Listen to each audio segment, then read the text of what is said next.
The Galactic Council chamber was filled with a heavy silence. Hundreds of alien delegations sat in their high seats, glowing banners and symbols of their empires floating above them. All eyes turned to the center platform where the Arkan Dominion stood. Tall, armored, and sharp like blades, the Arkans were feared across the galaxy.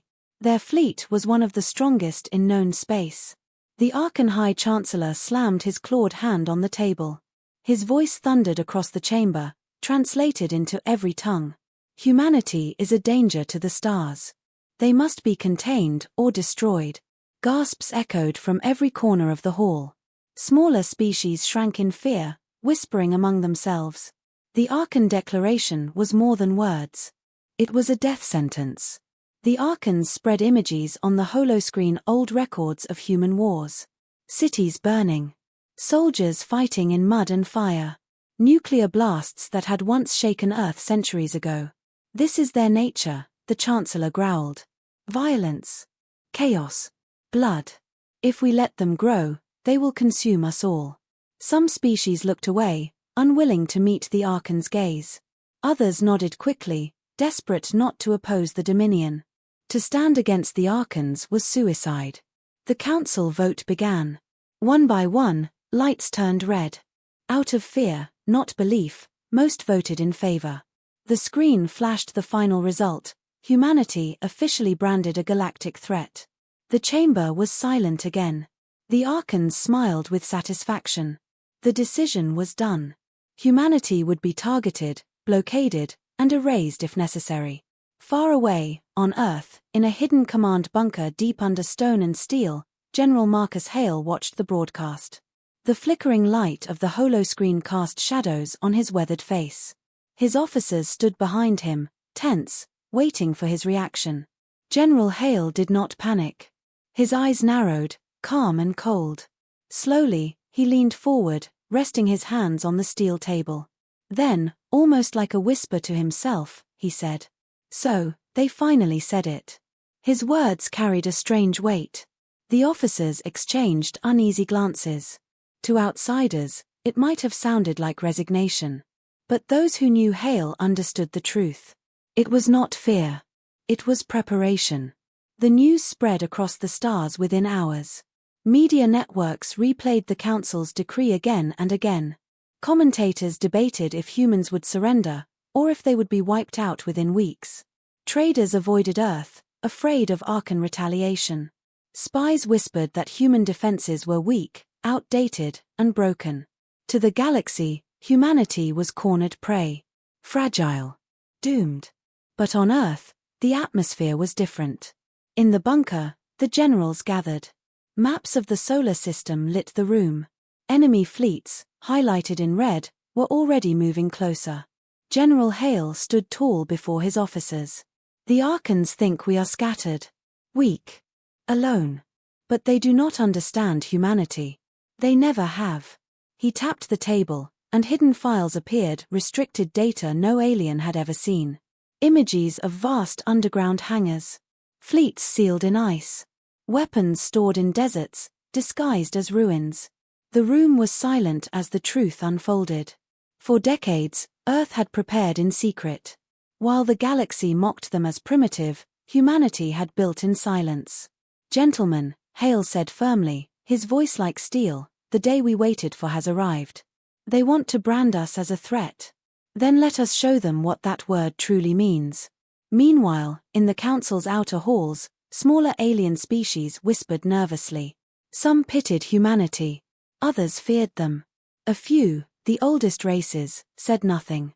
They remembered stories. Ancient tales of humans who had once fought entire empires and survived.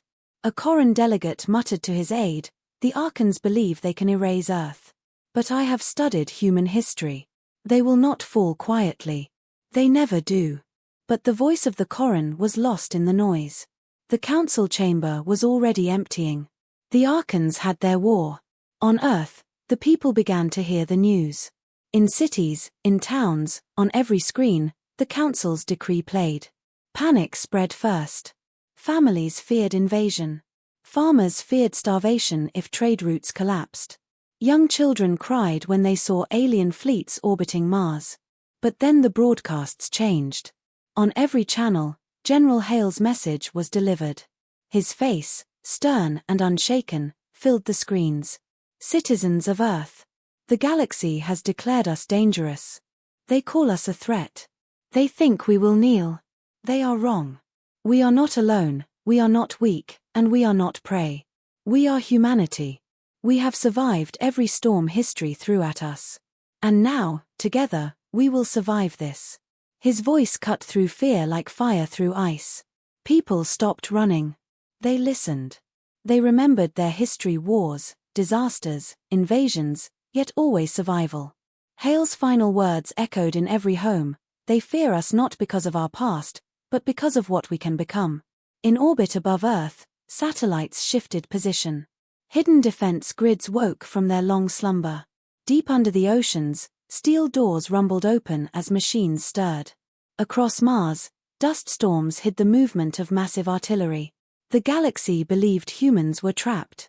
But humanity was not waiting to be destroyed. Humanity was waiting to strike. General Hale looked once more at the stars on the holomap. Red dots, enemy fleets, moved closer.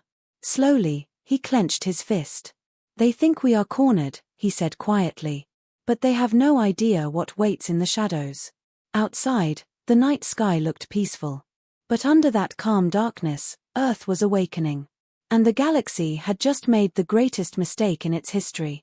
White heavy checkmark, word count -930. The Arkan Dominion wasted no time. 3 fleets, each carrying thousands of warships, began moving toward the Sol system. Their orders were clear: blockade Earth, cut off all trade, and prepare the planet for destruction if humanity resisted. The Council's smaller species watched nervously from a distance. None dared interfere. To oppose the Arkans was to invite annihilation. Most whispered the same thing: humanity is finished. But Earth was not silent. Deep inside the hidden bunker, General Marcus Hale stood before the strategic command table. The holomap glowed with red markers: enemy fleets advancing through the dark. Around him, Earth's highest commanders gathered. Their faces were grim, but their eyes held something else. A quiet fire. 3 fleets, 72 hours out, an admiral reported. They believe our defenses are limited to planetary guns and a few orbital stations. That's all they've seen. General Hale leaned forward. Good. Let them think that. It will make the lesson sharper. He tapped the table. A new map appeared, one no alien had ever seen. It revealed tunnels beneath the oceans, caverns beneath Antarctica, stations buried in the asteroid belt. Thousands of hidden launch sites. The room fell into silence. Many of the officers had known fragments of this project, but few had seen the whole picture. For decades, humanity had lived under the galaxy's watchful eyes. Every ship, every weapon, every satellite was monitored. Earth had pretended to remain small and weak. But in the shadows, humanity had built something far greater. The secret project was known by one name: Aegis Protocol. On the far side of the moon, a massive hangar door, disguised as a crater, began to open. Dust floated silently as shapes emerged: warships, sleek and dark, built for stealth. Their engines lit faintly, invisible to most sensors. On Mars, ancient canyons hid railguns the size of skyscrapers. Dust storms swept across the planet, hiding the glow as the weapons powered up. In the oceans of Earth, submarines that had never been acknowledged to the public rose from the deep. Each carried weapons far beyond anything aliens had seen humans wield. And yet, despite all this, General Hale ordered silence. No broadcasts. No signals. No threats. Humanity's strength would remain unseen until the right moment. Meanwhile, in the Galactic Council chambers, whispers spread. Some younger species celebrated the decree. The humans are too violent, one ambassador hissed. The Arkans are protecting us. But the elder races said little. The Corran delegate who had once spoken cautiously now turned to his aide with a grim expression. Do not celebrate too early. Humans have a way of surviving the impossible. It is their nature. The aide laughed nervously. But the Arkans. The Arkans, the elder cut in, see only what they want to see. pride blinds them. That blindness may be their undoing. The words went unheard by most. Back on Earth, Hale prepared his people not just for war, but for survival. Across the planet, civilians were ordered into shelters. Energy grids shifted to hidden reserves. Old satellites were deliberately shut down, creating the illusion of a collapsing defense system. To the Arkans watching from a distance, Earth looked like a dying world, surrendering before the storm. But inside the shelters, broadcasts were carefully delivered to the people. Hale's voice again echoed through homes and halls. Do not fear the shadows above. We built this world from fire, from war, from ashes. And when the galaxy looks upon us, they see weakness. Let them. When the moment comes, they will learn the truth. Families huddled close, afraid but strangely calm. For the first time, many realized their leaders had been preparing for this day long before the Council's decree. The Arkan fleets moved closer. At the edge of the Sol system, their scouts approached Pluto. They expected to find silence. Instead, their sensors picked up faint energy readings. Small, almost insignificant. The scout commander laughed. Pathetic. They are trying to hide weapons on rocks. He ordered the fleet forward. But what he did not know was that the signal was intentional. A lure. A message. From Earth's bunker, General Hale watched the incoming data. They've taken the bait, he said calmly. Phase 1 is complete. The officers leaned in. Sir, do we engage now? Hale shook his head slowly. His eyes were locked on the holomap, watching the 3 massive Arkan fleets approach. Not yet. They must believe they are untouchable. Only then will the strike matter. He paused, his voice like iron. When we strike, it will not be to wound. It will be to break them. In the shadows of the asteroid belt, a group of black ships drifted silently. Their hulls absorbed light. They gave off almost no heat. To the Arkan sensors, they were invisible. Inside one of the ships, Captain Elias Ward sat in silence, waiting for the order. His crew, young but hardened, whispered nervously. Do you think the Arkans know we're here? One asked. Ward smiled faintly. If they did, we'd already be dead. No, they don't see us. That's their mistake. He looked at the stars, where distant lights marked the incoming fleets. His hand tightened on the armrest. And soon, they'll pay for it. Back in the council chamber, a final message from the Arkans was broadcast. To all civilizations, watch and learn. This is what happens to those who defy order.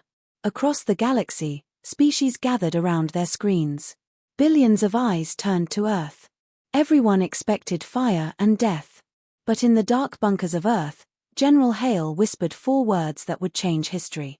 Release the shadows now. And across the solar system, hidden ships and weapons stirred awake. The galaxy thought humanity was finished. They had no idea the storm that was about to come. The Arkan fleets entered the Sol system like predators circling prey. 3 massive armadas, each carrying thousands of warships, spread across the void.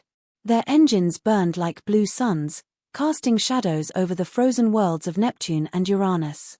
Scouts darted ahead, scanning every planet, every moon. To them, Earth was weak. A primitive world with primitive defenses. They expected only a short fight before crushing resistance. But the shadows were already moving. In the asteroid belt, the black ships of Captain Elias Ward drifted silently. Their hulls gave off no reflection, no heat signature. To Arkan sensors, they were as invisible as the rocks around them. Ward stood on the command deck, watching his crew work in silence. His voice was steady. Target the lead destroyer. No broadcasts, no signals. Fire only when I give the order. The crew nodded, their hands tight on the controls.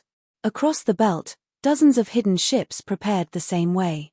Humanity's first blow would come not from Earth itself, but from the shadows of space. Far away, in Earth's command bunker, General Marcus Hale studied the holomap. The Arkan fleets moved with confidence, their formation wide and spread out arrogant, certain of victory.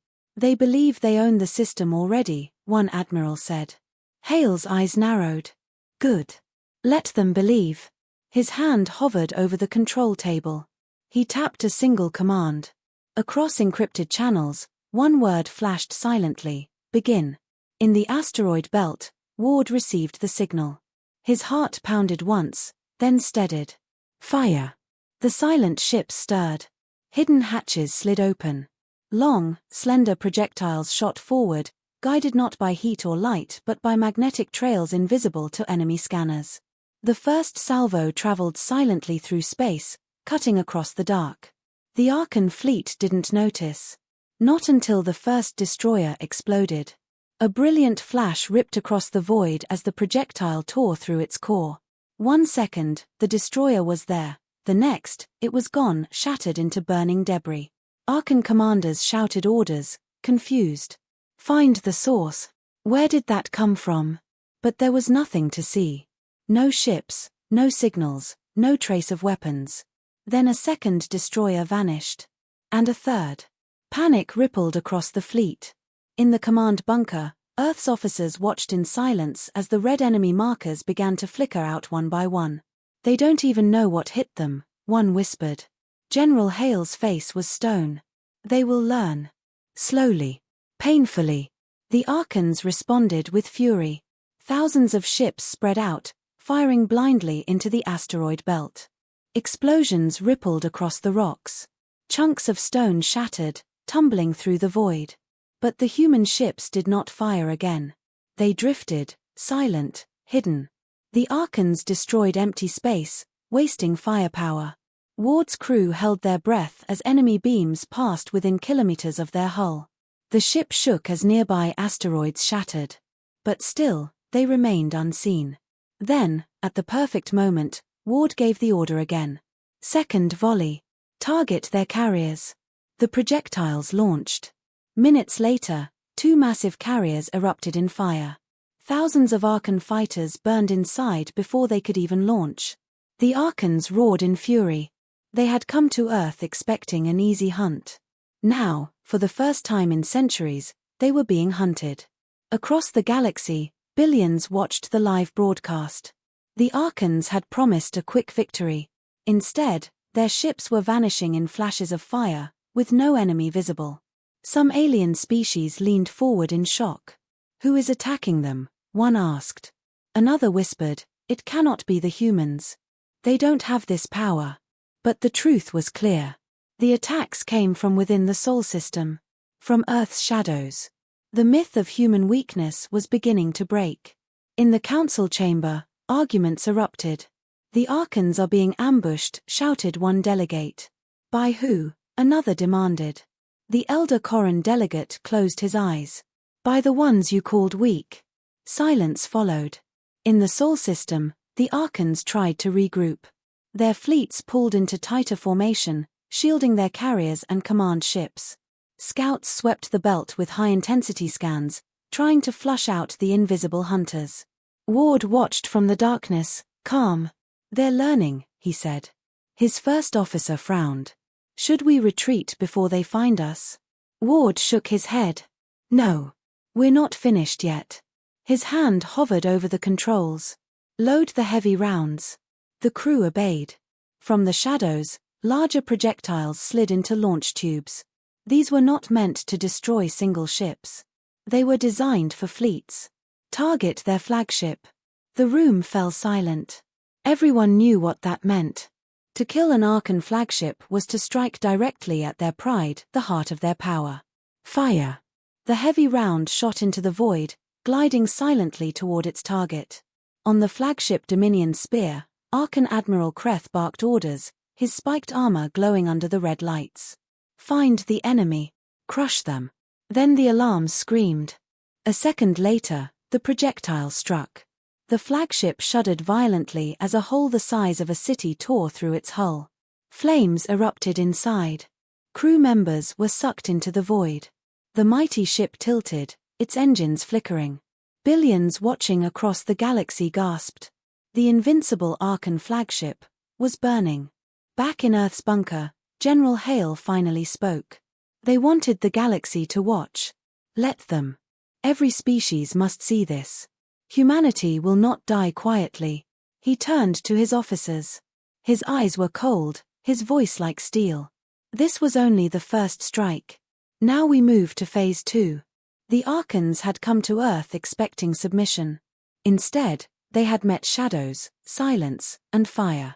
And this was only the beginning. The Sol system burned with the light of wreckage. Arkan destroyers drifted in pieces. Carriers were shattered hulks. Their mighty flagship bled fire into the void. For the first time in centuries, the Arkans tasted fear. But fear quickly hardened into rage. On the crippled flagship Dominion Spear, Admiral Kreth stood on the smoking bridge. Sparks rained from broken panels. Smoke curled through the air. His officers shouted, but he silenced them with a single roar. Enough. They are insects hiding in shadows. They think they can wound us. His eyes blazed. His clawed hand slammed against the holotable. Signal every fleet. No more formation. No more restraint. Burn the system. Every rock. Every planet. Until nothing remains. The order spread like fire through the Arkan armadas. Thousands of warships turned their weapons outward. Their beams cut across the asteroid belt, boiling stone and metal into dust. Nuclear warheads lit the void with white suns. Entire regions of the belt disappeared in storms of fire. The humans hidden there had no choice. Some ships escaped deeper into the shadows. Others were caught in the inferno, torn apart as asteroids exploded around them. Captain Ward's vessel shuddered violently as a nearby blast ripped through the rocks. His crew clung to their stations, faces pale in the red glow. "They're sweeping the whole belt," his first officer said. Ward's voice was cold. "Good. That means they're desperate. Keep us hidden." But deep down, he knew the Arkans would not stop there. The counterattack had only begun. On Earth, alarms wailed. Massive screens in the underground command bunker showed Arkan fleets converging on Mars, Jupiter, and the inner planets. General Marcus Hale stood before the Council of Commanders. His face was grim. "They've abandoned their arrogance. Now they will try to annihilate us. If we stay hidden, they'll scour every world. If we reveal too much, we risk losing everything." A young officer whispered, "What do we do?" Hale's jaw tightened. "We fight. But not as they expect."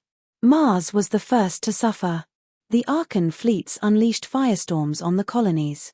Cities built under domes cracked apart, their glass shells melting under orbital beams. Red dust rose into the thin sky as humans screamed in bunkers below. But the Arkans soon discovered the domes were not the only targets. Hidden beneath Mars' surface, deep tunnels came alive. Launch bays opened, releasing swarms of unmanned drones. Hundreds of small, fast craft darted upward like angry hornets. They tore into the Arkan fleet with kamikaze strikes, detonating plasma charges against hulls. An Arkan commander snarled, "Primitive toys." Then his ship vanished in a flash of fire. The drones could not win, but they slowed the invasion. They bled the fleet, one ship at a time. At Jupiter, the Arkans expected only gas and storms. Instead, they found weapons hidden in orbit. From behind its moons, massive cannons emerged, railguns built in secret decades earlier. They fired slugs at near-light speed, invisible until impact. One round smashed through a battleship, splitting it in two. Another pierced an escort cruiser, sending it spinning into Jupiter's storms. The Arkans roared in fury, returning fire with blinding beams. Moons cracked apart, metal stations melted, but the guns kept firing until they were silenced one by one. Every shot bought Earth more time. The galaxy watched in awe. Broadcasts spread of Arkan ships burning in the asteroid belt, drones swarming at Mars, and massive cannons firing from Jupiter. The Arkans had come to show strength. Instead, they were forced to fight for every inch. Alien species whispered among themselves. "If humans can resist like this, what else have they hidden? Perhaps the Arkans are not the only ones to fear." But victory was far away. By the third day, Mars lay in ruins. Jupiter's guns were destroyed. The asteroid belt was nothing but drifting fire. The Arkans regrouped, furious but determined. Their fleets turned toward the blue planet. Toward Earth. In the command bunker, silence fell as sensors showed the shift. Thousands of enemy ships aligned on the inner system. The countdown had begun. General Hale faced his commanders. They're coming for Earth itself. Our defenses are strong, but they will not hold forever. We cannot fight them ship for ship. We must use their pride against them. He pressed a control. A secret map appeared, hidden tunnels under the oceans, weapons stored in volcanoes, power systems beneath the crust itself. The room fell silent. One admiral whispered, "Sir, if we use that, there will be no going back." Hale's eyes were cold as stone. There is no going back. Either we vanish today, or they learn to fear humanity for the rest of history. In orbit, the first Arkan fleets approached Earth. Their war drums echoed through the void, beams already charging. The invasion had reached its final stage. Billions on Earth watched the skies. Parents held children close. Soldiers stood ready in the bunkers. And deep in the oceans, in the mountains, in the shadows of the planet, hidden weapons stirred awake for the first time. The Arkans thought they had seen the strength of humanity. They had seen nothing yet. The Arkan fleets filled the skies above Earth. From orbit, their massive ships looked like black scars against the blue world. Their weapons glowed, ready to fire. Entire continents waited in silence, knowing death could rain down at any second. But Earth was not helpless. For centuries, humanity had prepared for this day. In the underground command bunker, General Marcus Hale stood at the center of the war table. His commanders watched the screens as enemy ships moved into formation. "They will strike the cities first," one officer said. "New York, Beijing, Delhi, Lagos, everything they see as civilization." Hale's voice was steady, almost calm. "Then we make sure they never leave orbit." He pressed his hand against the activation panel. Across the bunker, alarms flashed red. The order had been given. Deep beneath the oceans, silence turned to thunder. Massive steel doors opened in the seafloor, releasing leviathans of war. Submersible carriers rose from the depths, each carrying railgun platforms the size of skyscrapers. Their barrels, hidden for decades, now pointed to the sky. From volcanic mountains, hatches split open. Missile silos disguised as rock craters came alive, launching payloads into the upper atmosphere. Each warhead carried advanced decoys and cloaking fields, confusing Arkan sensors. And in the deserts, long-buried solar arrays unfolded like wings. Energy surged into hidden batteries, powering plasma cannons buried beneath the sands. Earth was waking up. The first Arkan volleys came like fire from gods. Beams lanced downward, cutting through clouds, burning into oceans and empty plains. Skies turned white with energy storms. But before they could fire again, Earth answered. Railguns in the oceans lit the heavens. Slugs shot upward faster than the eye could follow. One ripped through a destroyer's hull, splitting it in half.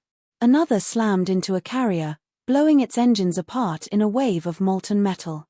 Missiles rose from hidden silos, splitting into swarms of warheads. Some were shot down, but others pierced the Arkan defenses, detonating in their formations. Entire clusters of ships vanished in blinding explosions. Plasma cannons roared from the deserts, their beams cutting across the skies. One struck an Arkan battleship, punching a hole straight through its core. The giant vessel cracked apart, falling in two burning halves. For the first time, Earth fought not from the shadows, but with all its fury. Billions of humans watched live broadcasts. Cities shook from the thunder of weapons. Children clung to parents, hearing the roar of cannons beneath the ground. Soldiers prayed in bunkers as the sky above them flashed with fire. And everywhere, whispers spread. "We are not prey. We are not weak. We are human." The Arkans were caught off guard. Admiral Kreth stood on his flagship, his claws digging into the command table. His voice was a growl of fury. "They built this, under our noses. For centuries. They dared prepare for us." One of his captains hesitated. "Admiral, if they can bleed us this badly at the beginning, perhaps." Kretha's claws struck the officer down in a single swipe. Blood spread across the floor. "There is no perhaps. Humanity dies today. Or we do." The battle in orbit turned into chaos. Arkan fleets rained fire on the planet. They burned forests, shattered mountains, and boiled seas. But for every strike, Earth struck back harder. Hidden satellites, cloaked for decades, revealed themselves. They unleashed beams that sliced through Arkan escorts like paper. Swarms of drones, launched from disguised towers in the Arctic, tore into enemy ships with kamikaze strikes. Even the moon came alive. Bases carved into craters fired mass drivers, hurling heavy metal projectiles into the fleet. Every rock became a weapon. Space filled with wreckage. Broken Arkan ships burned in orbit, casting fiery trails across the skies like falling stars. But the Arkans did not retreat. Their numbers were vast. For every ship destroyed, 2 more pressed forward. Slowly, painfully, they broke through the outer defenses. They smashed Earth's satellites. They burned the Arctic towers. They silenced one of the great ocean railguns with a single devastating strike. And still they came. In the bunker, alarms blared. Officers reported losses, their voices tight with fear. Western railgun batteries destroyed. Moon base compromised. Enemy fleets entering lower orbit. The room fell silent. The Arkans were getting closer. General Hale stood tall, his hands clenched behind his back. His eyes burned with grim resolve. "Then it is time," he said. A silence hung in the air. The officers stared at him, knowing what he meant. "The Black Protocol," one whispered. Hale nodded once. "We've shown them our strength. Now we show them why they should never have awakened us." Far beneath the earth, deeper than any bunker or silo, ancient machines stirred. They were the final defense, an arsenal so dangerous that even humanity feared to use it. Buried in magma chambers, weapons powered by the planet itself began to hum. In the mantle, titanic cores of plasma readied to fire. In the crust, seismic devices prepared to unleash quakes strong enough to shake the heavens. The Earth itself was turning into a weapon. Above, the Arkans prepared their final strike. Their fleets moved into position, charging weapons that could shatter continents. Admiral Kreth raised his clawed hand. "Now, end them." The fleet's weapons lit the skies with death. But at that same moment, General Hale's voice thundered through Earth's command network. "Black Protocol. Engage." The ground rumbled. The oceans boiled. Lightning storms split the skies. And from the heart of the planet, humanity's greatest secret rose to meet the stars. The Arkan fleet unleashed their final barrage. From orbit, their beams lit the skies, tearing through clouds, boiling oceans, and cracking the crust. Entire continents shook under the assault. To the galaxy watching, it looked like the end of Earth. But Earth was not dying. It was waking. In the command bunker, General Hale stood as the lights flickered from tremors deep below. Officers clung to their stations, voices shouting over alarms. "The mantle reactors are online, seismic charges are armed. All planetary nodes ready." Hale's face was calm, carved in iron. "Then let them see what humanity has kept hidden. Let them see Earth itself fight." He raised his hand and gave the order. Black Protocol, full release. The planet roared. From the oceans, waves taller than skyscrapers rose, carrying metallic shapes within. Hidden beneath the seas for centuries, colossal structures emerged, machines fused with geology itself. They weren't ships. They weren't bases. They were titans, armored fortresses made from the bones of the planet. From the Himalayas, mountains split open, revealing artillery platforms carved into stone itself. Their barrels glowed with molten energy as plasma surged upward, tearing through the skies. From the heart of the Earth, seismic pulses detonated. Entire tectonic plates shifted by design. Shockwaves rippled outward, slamming into orbit with magnetic surges so powerful they fried Arkan guidance systems. Ships spun out of control, colliding into each other. The planet was not just defending itself, it was attacking. Above, Admiral Krether's command ship shuddered as alarms screamed. Screens showed entire fleets being torn apart. "What is happening?" he roared. His science officer stammered, "Admiral, it's not just weapons. The humans have integrated their planet into their arsenal. Earth itself is a war machine." Krether's claws dug deep into the table. His voice was a whisper, half fear, half fury. They turned a world into a fortress. On Earth, billions watched in awe. Children pointed at the skies as streaks of fire fell, not meteors, but broken Arkan ships burning in the atmosphere. Cities shook as weapons hidden for centuries finally revealed themselves. In the deserts of Africa, hidden crystal towers rose, channeling lightning storms into orbit. In the frozen north, great cannons fired magnetic spears, piercing through entire battleships in one strike. And everywhere, humanity cheered. They were no longer victims. They were the storm. The Arkans tried to adapt. They regrouped, forming tighter clusters, unleashing concentrated fire on the titanic structures rising from the seas and mountains. Some of the planetary weapons fell, exploding in massive bursts. But with every one destroyed, 2 more awakened. The battle turned into a slaughter. Railgun slugs ripped through carriers. Plasma beams burned through dreadnoughts. Magnetic storms swallowed escorts. Space itself seemed to rebel against the Arkans. Gravity fields twisted. Energy spikes tore through their shields. Ships were dragged down into the atmosphere, screaming as they burned. The hunters had become prey. Still, the Arkans did not flee. Admiral Kretha's eyes glowed with hatred. He had never lost a war. Never bent the knee. Send everything. Every reserve, every weapon. I will burn this world to ash. His fleet surged, but the tide had turned. In the command bunker, an officer whispered, "Sir, they won't stop. They'll fight until nothing is left." General Hale's voice was low, heavy. "Then we make sure nothing is left of them." He turned to the central console. A panel glowed red, something no human had ever touched before. The Omega Key. It was the final safeguard, a weapon not meant to destroy armies, but empires. A relic of humanity's deepest fears. The officers stared in silence as Hale placed his hand on the scanner. His voice carried across the room like a prayer. "We warned them. We asked for peace. They wanted extinction. Let them learn the price of trying to kill humanity." The scanner accepted his code. The Omega Protocol activated. Across the planet, hidden cores lit like stars. In the oceans, beneath the crust, deep within magma chambers, something vast began to awaken. Not just weapons. Not just machines. A network.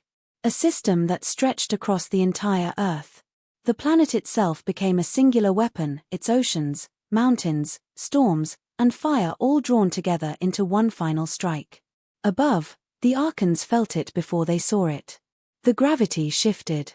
Their ships groaned under impossible stress. Energy readings spiked beyond anything their instruments could measure. Then Earth fired. A wave of raw planetary energy surged upward, a pulse of lightning, plasma, and magnetic force. It ripped through the Arkan fleets like a scythe through grass. Ships shattered, shields failed, reactors exploded. The night sky became daylight as the heavens themselves burned. In minutes, the greatest fleet the Arkans had ever sent was gone. Wreckage fell from orbit, raining fire across the oceans. Survivors screamed as their vessels cracked apart, dragged down into the atmosphere. The once mighty Dominion had been broken, not by another empire, not by gods, but by a single world. By Earth. Silence filled the council chambers across the galaxy. Billions had watched. Billions had seen what humanity truly was. Not prey. Not fragile. Not weak. Humanity was the species that turned its own planet into a weapon. In the bunker, alarms went quiet. Officers sat in stunned silence. The Earth rumbled softly, settling after its fury. General Hale exhaled slowly, his voice steady. "It is done." But even as he spoke, he knew this was not the end. Humanity had survived, but now the galaxy understood the truth. Earth was not just a home. It was the first fortress of an empire.